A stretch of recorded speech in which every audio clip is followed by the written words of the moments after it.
ndaiona vachingogadzira magitara magaro nemafuta wotsvaga twaini dziya dzekuraurisa dziya wototanga kugadzira zvimabhanchu wototanga kuimba tichingotova pamwe hazvina basa tisingazivi kuti zvisazopfuurirawo mberi nekuti chipo chaMwari ichokwadi chakauya mavari. Mumwe anozvarwa achigadzira mota yake yewaya kureva kuti ndo pane tarenda rake, mumwe achigadzirawo zvemabhanju kureva ndo pane tarenda rake.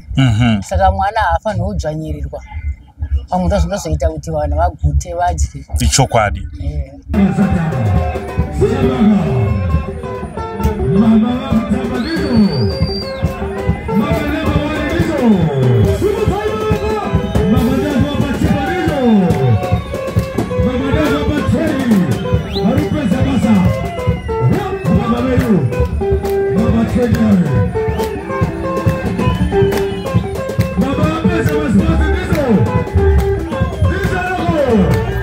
Teachkach MTV inokupa inyaya dzakasiyana-siyana dzinoitika mumatunhu atigere neakatikomberedza, dzinotyisa, dzinofundudza, dzinokatyamadza pamwe chete nedzinosetsa. Kuti musarasikirwe nenyaya idzi, munoenda paYouTube channel yedu Teachkach MTV, mondo subscribe ipapo, musakanganwe kulaika pamwe chete nekushare, musazokoshiwe kupfanya kabhatani ako ndokabheroka kuitira patinokanda chinopisa munoyeuchidzwa. Teachkach MTV tinodzifamira. Right, muri yeZimbabwe makadi kumativi mana enyika. Tiri pano paTeachkach MTV patinobata nyaya dzakasiyana-siyana dzinoitika mumatunhu atigere pamwe chete neakatikomberedza. Nhasi ndiri kunzwa mufaro, ndiri kunzwa bvudzi kuti nyau nyau. Ndofunga mukatarisa mama vandakagara nawo panapa, wazhinji munogona kungovanzwa wachitaurwa asi pamwe pacho musingavazivi, asi vanoteerera vanomboendawo kumashows mama vanovaziva. Saka nhasi ndoda kuti mama wanyatse kuzvitaurira wega kuti nhasi munhu wandakagara naye panapa ndiani. Rega nditangenda wachingamidza. Mama makadii zvenye? Ndinofara mama. So muri yeZimbabwe vari kukuonai nhasi mama. Waroda kuziva kuti mukoma T1 wakambogara nani? Tiudzei tinzwe. Mukoma T1 waroda kuziva kuti ndiani munhu wandakagara naye panapa? Akagara naMai Cecilia. Mai Cecilia. Mai Tindo Ngwazi. Mai Maki Ngwazi. Mai Maki Ngwazi. Ndofunga mazvinzwa muri yeZimbabwe. Panapa ndakagara naMai Cecilia. Ndo mai wakabereka Maki Ngwazi. Ndo mama wakabereka Tindo Ngwazi. Saka so nauya ndavadainzira panapa. Ndakatarisa mama Mai Cecilia ndimai vanokurudzira vana vavo zvakasimba munyaya yezvemumanzi. Saka ndoda kuti nimbonyatse kunzwisa kuti chii chakavapusha mama kuti vanga vachikurudzira vana vavo kusvika patiri nhasi. So mama ndoda kuti munditaurire imimi kuti pamakava bara Maki Ngwazi naTindo Ngwazi, kana tisati taenda ikoko, chindiudzaiwo mama kuti imimi mune vana vangani? Ndandine 8, ndani 7. Mane 7. Alright, vasikana vangani? Vasikana vasara 3. Vakomana? 4. Vakomana vasara 4. Alright, aiwa ndinotenda mama. Saka vakomana vatinonyanya kuziva isisu semhuri yeZimbabwe, wana vamakatibarira vari kudadisa munyika yeZimbabwe, vanozikanwa kwese. Tina mukoma Maki pamwe chete namukoma Tindo.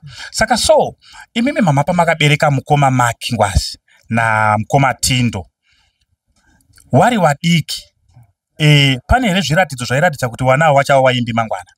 Pane zvamaiona here? Pane zvandaiona. Maionei mama? Ndaiona vachingogadzira magitara magaro nemafuta, wotsvaga twaini dziya dzekuraurisa dziya wototanga kugadzira zvimabhanchu, wototanga kuimba, tichingotova pamwe hazvina basa, tisingazivi kuti zvisazopfuurirawo mberi nekuti chipo chaMwari ichokwadi chakauya mavari. Alright.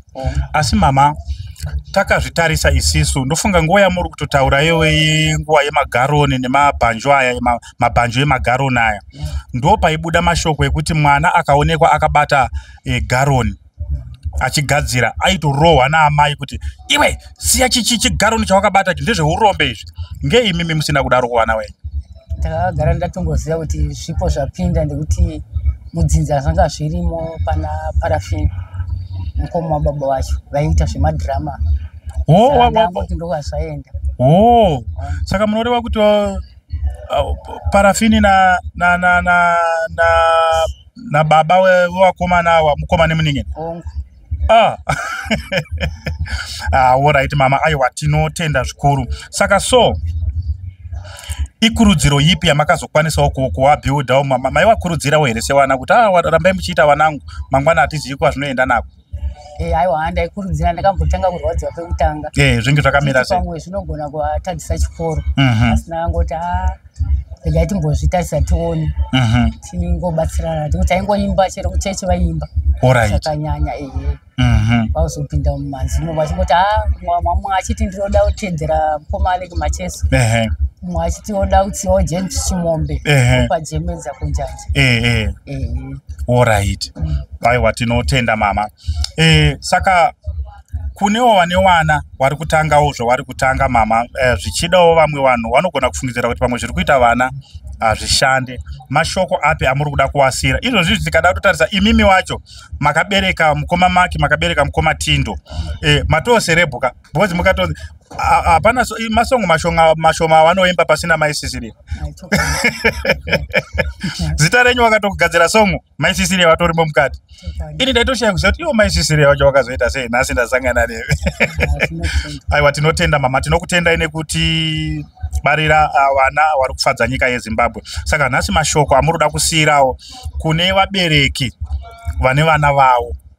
Tiri kuona izvozvi mukoma Tindo vari kuguruma futi kaTindo Junior aka. Muri kukaonawo sei mama? Aiwa ari kugona. Ndoona imimi munomboendawo kumashow muchionawo zvechokwadi. Munonzwa sei mama? Chimbonyatsai kunditaurira zviri pasi pemwoyo wenyu. Munonzwa sei mukoma Tindo wakaunganirwa nevanhu vari kufadza vanhu, imi makagara zvenyu muchiona muchiti wakomana inai nemanzi dzangu here idzi? Munonzwa sei mumwoyo menyu? Aiwa ndinofara. Handiti ka? Ndinofara. Aiwa ndinotenda mama. Kune vamwe vabereki wakaita semi vane vana vari kutangawo zvavari kutanga. Mashoko apa muda kuwasiyira nhasi? Tongovakurudzira kuti kana mwana aine zvaaita vanofanira kukurudzira. Chokwadi. Mumwe anozvarwa achigadzira mota yake iwaya kureva kuti ndo pane tarenda rake. Mumwe achigadzirawo zvemabhanji kureva ndo pane tarenda rake.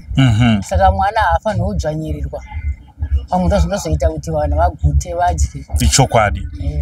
Aiwa ndinotenda mama. Aiwa thank you very much mama nekuvawo nesu pano. Tinokutendai mazvita. So rambai muchivakurudzira vakomana varamba vachipfuurira mberi mukufadza mhuri yeZimbabwe sebasa rawakatanga. Tinotenda mama mazvita.